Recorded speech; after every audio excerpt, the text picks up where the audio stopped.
Coffee Break. Thoughtful conversations for a busy world.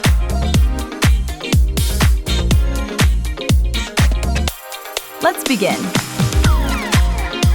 I have to be honest with you. Oh, that's always a fun way to start. When I first looked at the stack of notes we have for today and I saw the title of the main text, I almost put it in the science fiction pile. I can see that. It has a certain ring to it. 100%. I thought we were going to be talking about, I don't know, cyborgs? Or maybe that movie where everyone is in a pod. It just sounded so out there. Waking from emotional autopilot. Exactly. See? It sounds like a Philip K. Dick novel. And the premise, well, the premise is a little bit rude, frankly. It's meant to be jarring, I think. I'd say so. It states, right on page 1, and I'm quoting here, most people are living on emotional autopilot. Which immediately makes you want to argue with it. Oh, it felt like a personal attack. I read that and my first thought was, excuse me, I am very much awake. Right. I drove here, I made coffee, I am currently speaking into a microphone, I am not on autopilot. But then I started reading. Oh. And I realized this isn't about sci-fi at all. No. It's about something way more terrifying. It's about Tuesday. Tuesday is a scary concept. I agree. It is. It's about the fact that I can get to Friday evening, look back at my week, and realize I don't actually remember 80% of it. It's a blur. Mm-hmm. I did things, I said things, I moved from point A to point B, but was I there? And that question is genuinely horrifying to me. That is exactly the sensation the source material is targeting. And I'm glad you brought up that defensive reaction. I'm not a robot, I'm awake. Because that is the first hurdle for everyone. It's a wall you hit immediately. It is, because when we hear autopilot, we think of sleepwalking. We think of zombies, Right. Arms out, groaning, bumping into walls, that whole thing. But the source makes a critical distinction right out of the gate. You can be high functioning. You can be successful. You can be the person who organizes the spreadsheets and remembers everyone's birthday. In fact, it says that being high functioning might actually make you more prone to this. It does, because you've gotten so good at your routines that your brain can run them without you. That's the part that got me. So, if we are going to define the mission for this deep dive, we aren't talking about people who are broken or falling apart. That's not the audience here. Not at all. We are talking to the learner, our listeners, who are likely working adults. They're competent, they're responsible, but they feel reactive. Reactive. That's a great word for it. Yes. The source defines emotional autopilot, not as a lack of intelligence, but as a state where adults repeat the same emotional reactions, habits, and thought patterns. Without realizing it. Without realizing it. Yeah. That's the whole game right there. It is the absence of intentional choice in the micro moments of your day. Because if I chose to be a grump all week, that's one thing. That's a character choice I'm making. Right, you've decided. But if I'm doing it and I don't know I'm doing it, that's the matrix. That's the scary part. It is the matrix. And the source argues that this state is fueled by 3 specific things that are pretty much the holy trinity of modern life. Let me guess. Stress. Distraction. Distraction. Routine. And routine. The big 3. Oh, good. My 3 best friends. Exactly. Yeah. And the text is clear. These aren't just annoyances. They are the fuel. They are what keeps the engine of the autopilot running day in and day out. So the promise of this deep dive, and why I think this material is so important, is that the goal isn't to make you feel bad about being on autopilot. Absolutely not. The goal is to move from that reactivity to intentional choice. And there is a phrase in the intro notes that I circled about 5 times. It really jumped out at me. Awareness over perfection. We are going to come back to that again and again. It's the most important takeaway. Good, because perfection is usually what got me into the stress mess in the first place. It's the original sin of the high achiever. It is. Okay, so let's pop the hood. Part 1. The mechanics of autopilot. The source claims most people are in this state. That is a massive generalization. Is that fair? Or is the author just, trying to sell books? It sounds like hyperbole. It really does. But if you look at the neuroscience, which the source touches on, it's actually just a statement about biology. To understand autopilot, you have to understand the brain's budget. The brain has a budget, like a financial budget. The strict one. Yeah. An energy budget. Your brain is an energy hog. I mean, it represents about 2% of your body weight, but it consumes roughly 20% of your metabolic energy. Get out. 20%. 20%. So thinking is literally expensive. Wow. So every time I'm trying to figure out what to have for lunch, that's costing me. It is. Every time you make a conscious decision, should I wear the blue shirt or the red shirt? Should I turn left or right? How should I phrase this email? You are burning glucose. You're using up fuel. Okay, that explains my afternoon slump. It really does. Yeah. So from an evolutionary standpoint, the brain is desperate to save energy. It is constantly, and I mean constantly, looking for ways to cut costs. It's the ultimate penny pincher. It has to be. Imagine if we had to consciously process every single input and decision all day long. I can't. We would collapse from exhaustion by noon. You wouldn't even make it to lunch. So the brain creates shortcuts. It creates what the source calls an eco mode. Eco mode. I like that. It's like on my car where the air conditioning gets weak, but I save gas. That's the perfect analogy.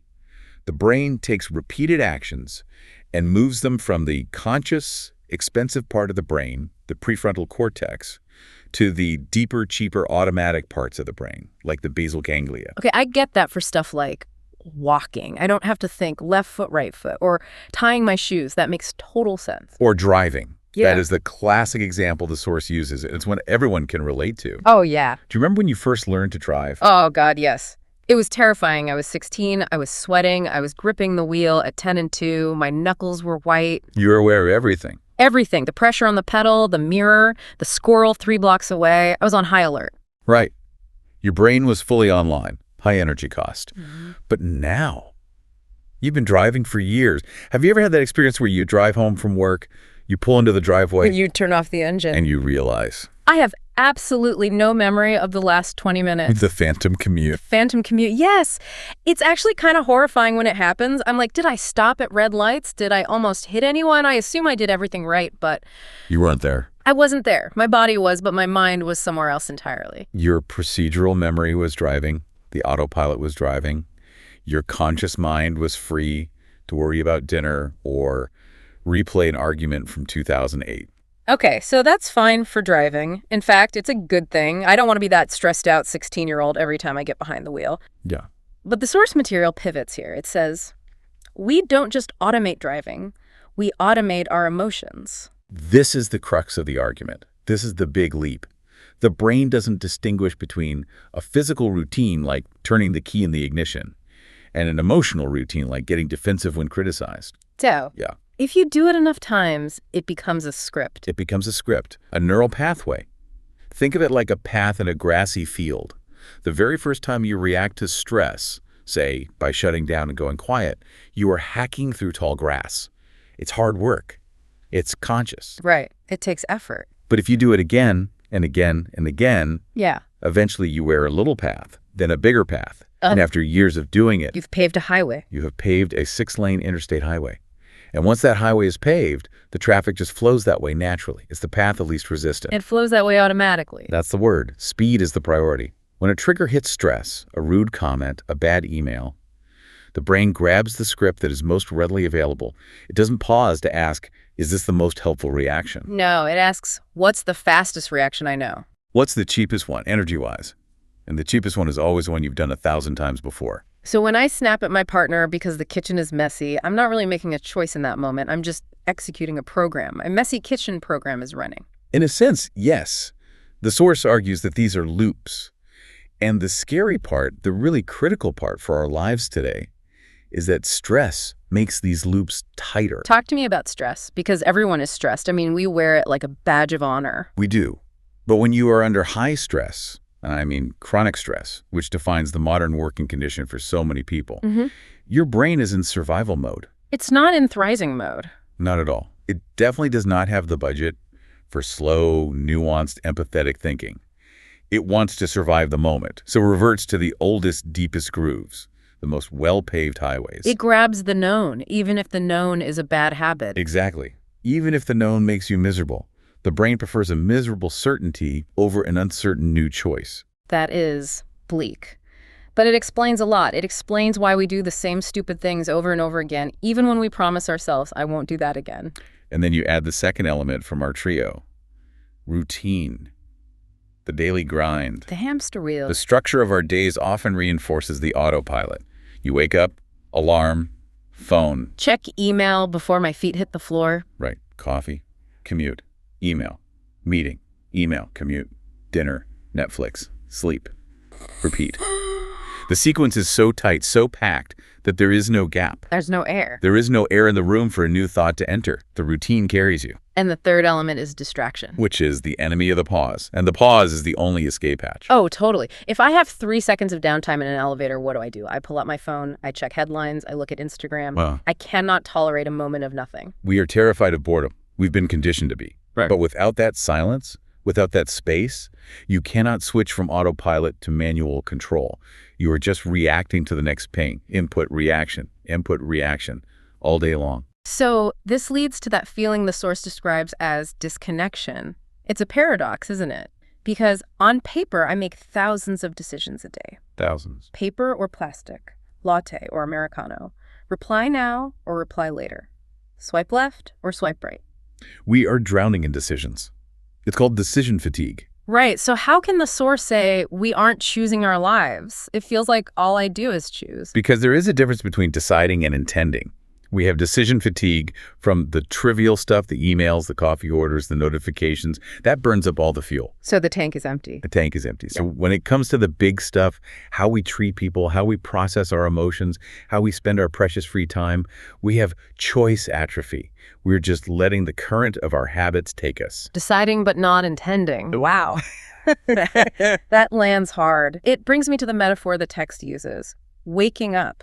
Now, I have to ask, is this about to get spiritual, or are you going to tell me to go find myself on a mountaintop? Because I don't have time for that. No, not at all. And the source is very specific about this. When they say waking up, they don't mean a mystical enlightenment or, some grand awakening. They mean a cognitive, mechanical shift. Okay, good. Keep it practical for me. Think of it like this. You're sitting in a room, and there's a loud air conditioner humming in the background. B-Z-Z-Z-Z. Okay, I can picture that. For the first minute, it's annoying. You hear it. It's grating. But after 20 minutes, you don't hear it anymore. Your brain tunes it out. It just becomes background noise. Right. It's called sensory adaptation. Exactly. Until someone turns it off, and suddenly the silence is deafening, and you think, wow, that was really loud. Yeah. Waking up, in this context, is simply suddenly hearing the hum again. It is noticing the machinery while it is running. So it's not about smashing the machine. Not at all. It's just looking at it and saying, oh, look, that hum is there, and it's making me feel tense. You're just noticing. It's observation. It's separating yourself from the thing. It's the shift from being the subject of the experience, I am angry, to the observer of the experience. I am noticing a pattern of anger arising in me. That tiny distance is where freedom lives. Okay. I want to move this out of the abstract and into the real world. The source material provides these case studies, and honestly, they were painful to read because they were so accurate. They're very relatable. I want to walk through these because I think every single listener is going to see themselves in at least one of them. Let's do it. Case study number 1, snapping under pressure. It's a classic workplace autopilot. I think we've all been there. So let's paint the scene. It's 4:30 p.m. The danger zone, the witching hour. Absolutely. You have been in back-to-back meetings since 9 a.m. You haven't eaten a real lunch. Maybe you inhaled a granola bar over the sink while on mute. A sad desk lunch. The saddest. Your eyes are dry. Your lower back hurts. You have 17 unread emails that all seem urgent. And then your coworker, let's call him Steve. Poor Steve. Yeah. It's always a Steve.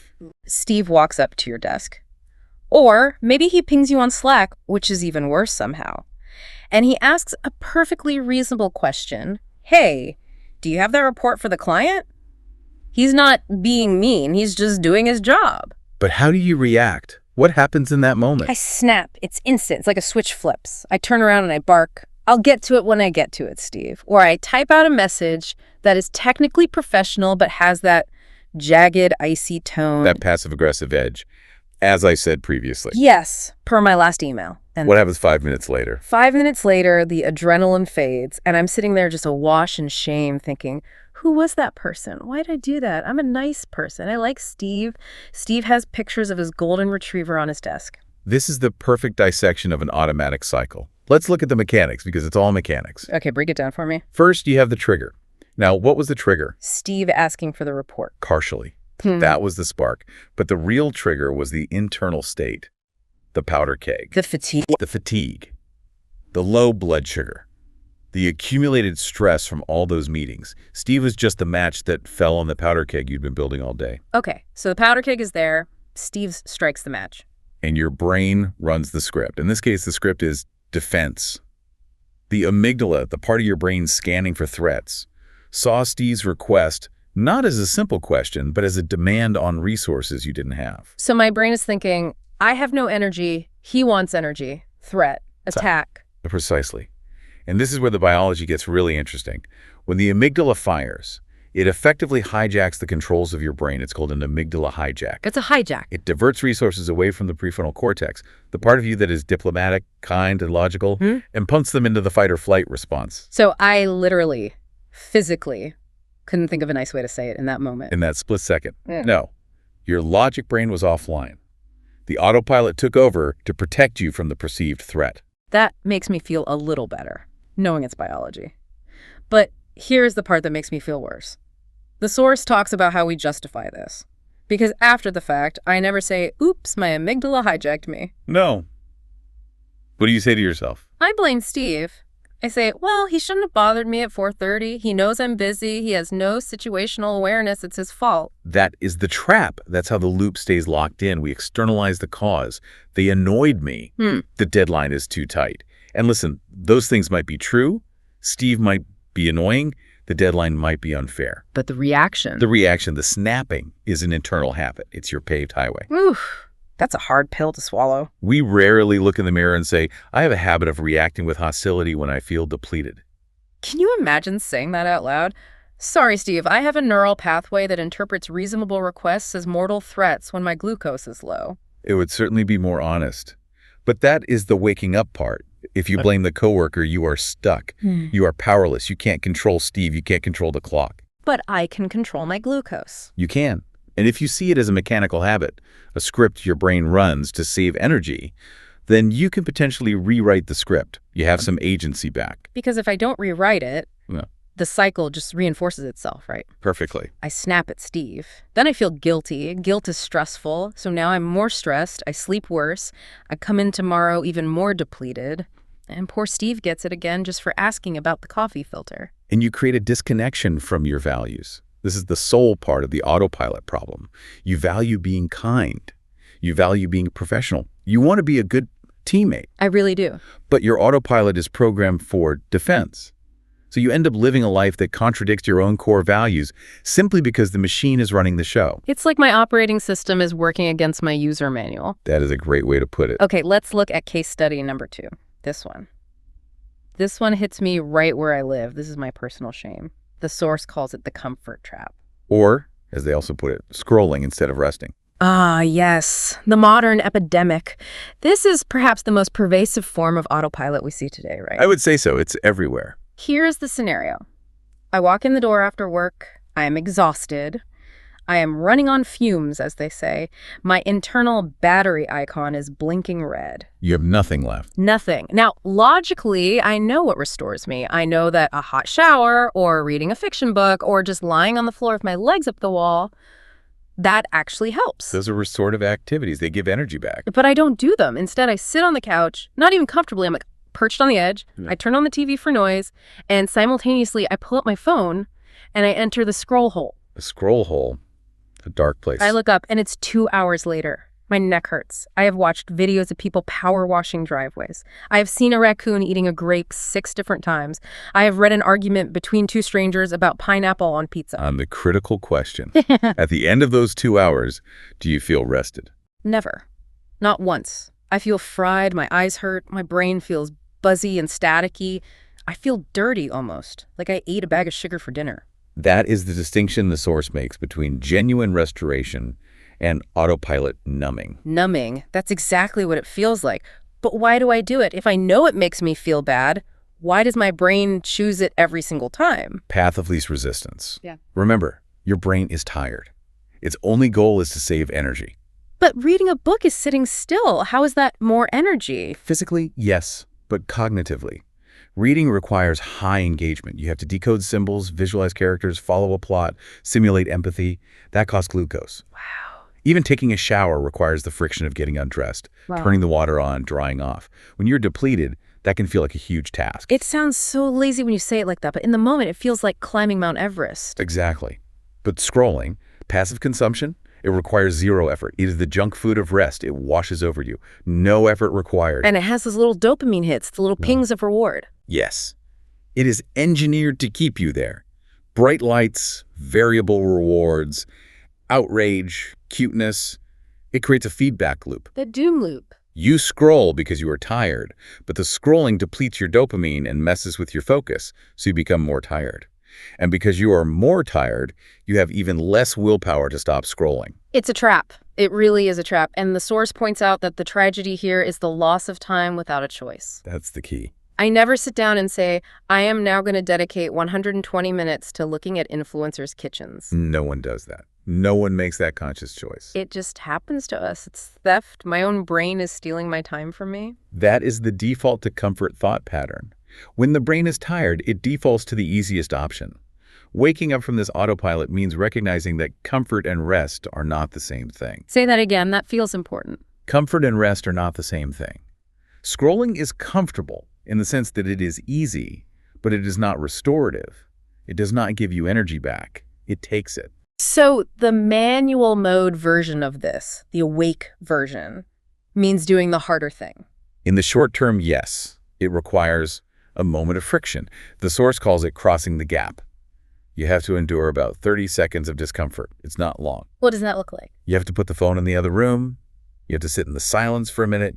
You have to pick up the book and read the first paragraph, even when your brain is screaming, just look at Instagram. It's easier. But if you can cross that gap. If you can cross that gap, you get actual rest. You come out of it 20 minutes later feeling refreshed, not drained. You have broken the loop. I love that distinction. Intentional rest versus autopilot numbing. I'm going to stick that on my fridge. Or maybe tattoo it on the back of my phone. That might help. Okay, case study number 3. This one is less about screens and more about the scary world of human interaction. Right. Avoiding hard conversations. This is the interpersonal autopilot. This is where we see the anxiety loop at work. And it can be incredibly destructive to our relationships. The scenario here is, let's say a relationship, maybe a romantic partner, maybe a roommate. Let's use a classic. They aren't pulling their weight with chores. The perpetually full sink. The perpetually full sink. You come home, it's full of dishes. Again, you feel that spike of resentment. You think, I should say something. We need to have a talk about the kitchen. That's the conscious, logical thought. But what happens next? But instantly, I get a pit in my stomach. My heart rate goes up. My brain starts playing a horror movie of the conversation. That is the brain engaging in negative prediction. It is simulating a painful future. It is. I imagine them getting defensive. I imagine them turning it around on me. I imagine the awkward silence afterwards. And so on autopilot, you decide. It's not worth it. I say nothing. I do the dishes myself, but I do them angrily. Yes. I'm clattering the plates. I'm slamming the cabinet doors. I'm sighing loudly, hoping they'll notice my martyrdom. The passive-aggressive symphony. Yeah. A masterpiece of indirect communication. Exactly. And I tell myself a story. I tell myself, I'm keeping the peace. I'm being the bigger person. But are you? Or are you just on autopilot, running your avoidance script? I think I know the answer. I'm on autopilot. The thought pattern here is, prediction of discomfort leads to automatic avoidance.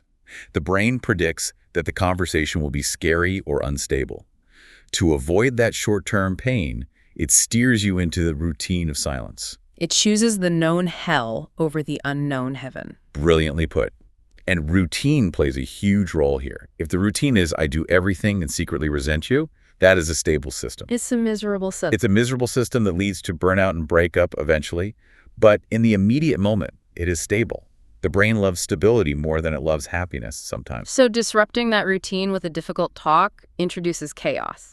And the brain hates chaos. It hates uncertainty. So the autopilot is protecting us from the immediate awkwardness of a 10-minute conversation, but it's locking us into years of resentment. That's a terrible trade. It's an awful trade. And the result is that we stay stuck. The relationship stagnates, the resentment builds, all because the autopilot is programmed to prioritize short-term safety over long-term growth. So waking up here means admitting that I'm scared to have the conversation. It means recognizing that the anxiety you feel, that pit in your stomach, isn't a stop sign. It's just a sensation. It's just data. It's your body saying, This is important. It's not a warning to abort mission. Exactly. It means realizing that by avoiding the talk, you are actually choosing the resentment. You're choosing the clattering plates. Even if it doesn't feel like a choice, your silence is a decision. Wow. Your silence is a decision. That's a tough one to swallow. It is, but it's empowering too, because if it's a decision, you can make a different one. You're not a victim of your circumstances. Okay. This is heavy stuff. We've covered snapping at Steve, numbing ourselves with raccoon videos, and seething over dirty dishes. It feels like the machine is winning. The biology is so strong. The biology is very strong. The habits are deeply ingrained. So, part 5 of our deep dive is breaking the cycle. How do we actually do this? And please, do not tell me I just need to manifest a better reality. I promise, no manifesting, no crystals. The source is very firm on avoiding what they call self-help fluff. We need mechanical solutions for a mechanical problem. Good. Give me the toolkit. The first step, and the most important one, is to manage our expectations. The source has a bold rule we mentioned at the top. Emphasize awareness over perfection. Right. Why is perfection such a danger here? Seems like a good goal. Because the autopilot is fueled by stress.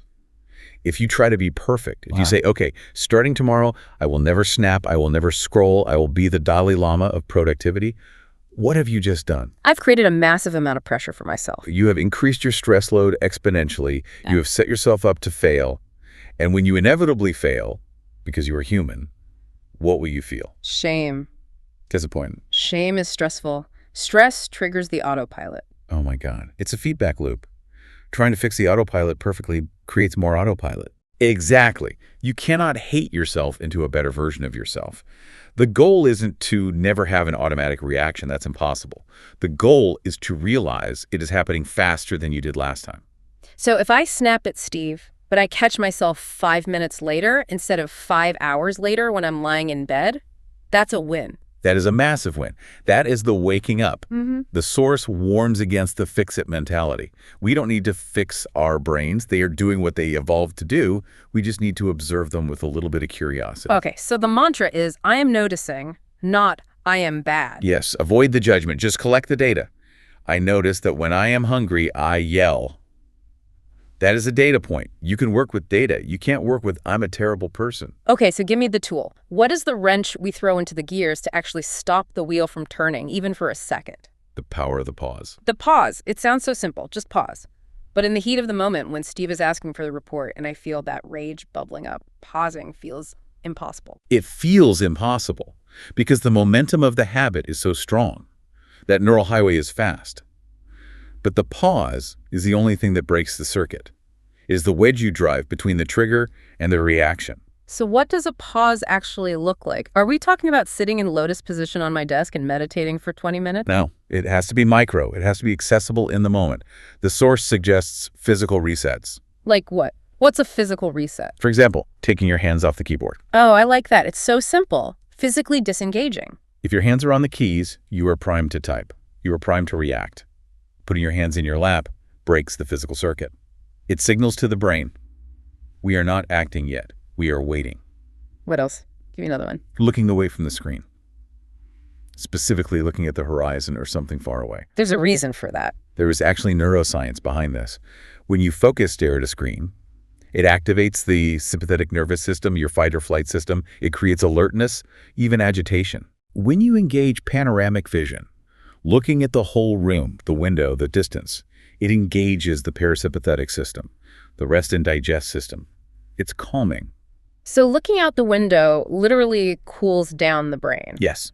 It creates a biological gap. Yeah. And in that gap, the prefrontal cortex, your logic, has a chance to reboot. It only takes 3 seconds. So the new script is, Steve asks for the report. I feel the rage. I take my hands off the keyboard. I look at the plan in the corner of the room, 1, 2, 3. Then I look back at Steve. And in that moment, you might still be annoyed.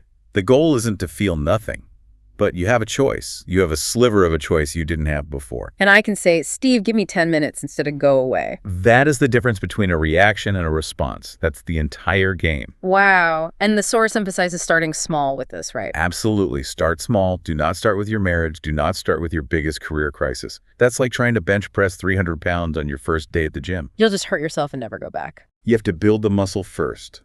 Start with coffee. Tell me about the coffee practice. I like this part. The source suggests using a low-stakes daily routine to practice manual mode.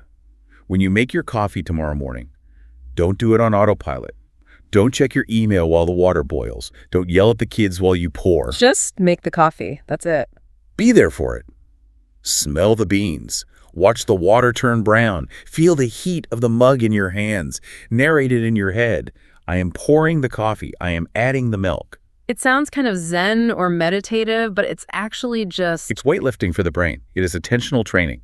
You are proving to yourself that you can be present for 30 seconds. You are strengthening the muscle of intention. And if you can do it with coffee, eventually you can do it with Steve. Eventually you can. And the cumulative effect... It must be huge. It is. If you make just one intentional choice, a day one moment where you paused and chose differently, that is infinitely better than zero. Yeah. You start to trust yourself again. You start to feel like the pilot, not the passenger. I really like that. It removes the pressure. Just one choice. Just one pause a day. That's the goal. Just one. Okay, let's wrap this up.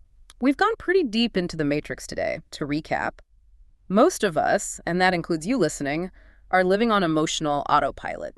And it's not because we are broken or lazy, but because we are human beings dealing with an energy-expensive brain, chronic stress, and a world designed to distract us. We identified the symptoms, the snapping script when we are pressured, the comfort trap of scrolling when we really need rest, the avoidance loop when we fear conflict. And critically, these are mechanical patterns, not personality flaws. You are not your autopilot. And the solution isn't to become a monk or a perfect robot of productivity. It's to wake up, to prioritize awareness over perfection. To use the pause, even just taking your hands off the keyboard for 3 seconds, to create a little space between the stimulus and the response. And to reclaim your agency.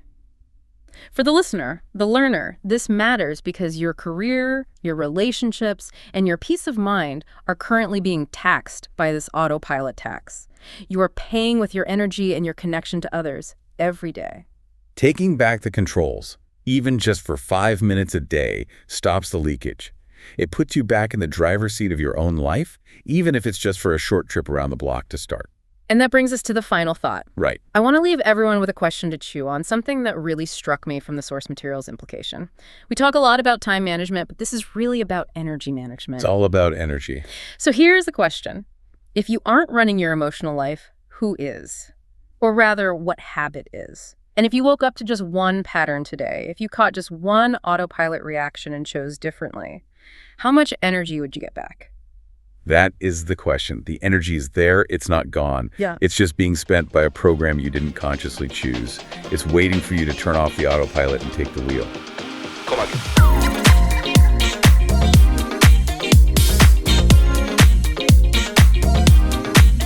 Thanks for spending this time with us on Coffee Break.